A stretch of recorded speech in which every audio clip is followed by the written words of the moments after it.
ભાવનગરના ચકચારી બગદાણાના કેસમાં કોળી યુવાનને મારવા મામલે એસઆઈટીને મોટી સફળતા મળી છે। જે 8 આરોપી છે, 8 આરોપીના મહુવા કોર્ટ દ્વારા આજે ફર્ધર રિમાન્ડ છે તે એસઆઈટીએ માંગ્યા હતા, તે મંજૂર કરી દેવામાં આવ્યા છે અને સોમવારે સવારે સાંજે 4 વાગ્યા સુધીના જે રિમાન્ડ છે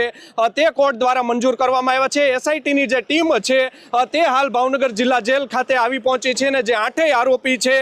તેમના છે તે રિમાન્ડ જે છે તે મળ્યા છે, જેને લઈને તેમનો જેલમાંથી હવે કબજો લઈને આવે એસઆઈટીના જે વડા છે આઈપીએસ જયવીર ગઢવી, સાથે જ જે પીએસઆઈ છે વાળા તેમજ જે પીઆઈ છે જાડેજા, તેઓ અત્યારે ભાવનગર જેલ ખાતે પહોંચ્યા છે અને જે આરોપી છે નાજુ કામળિયા, રાજુ ભમ્મર, આતુ ભમ્મર, વિરેન્દ્રસિંહ પરમાર, સતીશ સોનાળિયા, ભાવેશ શેલાણા, પંકજ મેર, વીરુ શેરડા સહિતના જે 8 આરોપી છે તેમનો હવે કબજો મેળવવામાં આવશે। આમ કહી શકાય કે જે લોક ડાયરા કલાકાર છે માયાભાઈ આહિર, તેના દીકરા છે જયરાજ આહિર ઉપર જે ગંભીર આક્ષેપ લાગી રહ્યા છે